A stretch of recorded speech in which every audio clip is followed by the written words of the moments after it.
that much. It's just...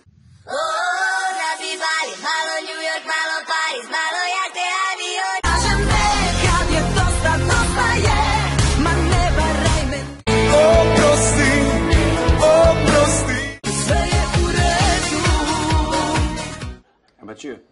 I just posted a Throwback Thursday. Iz mojih sećanja dolaze strele. Svaka mala koja živi od kanala. Svakog drugog trećeg dana njena naslovna je strana. Svakog drugog trećeg dana njena naslovna je strana. Ne dam nikom da me zeza. So you got any big plans this weekend? Ovo ja i nećeš same više čut. Okej, zbogom.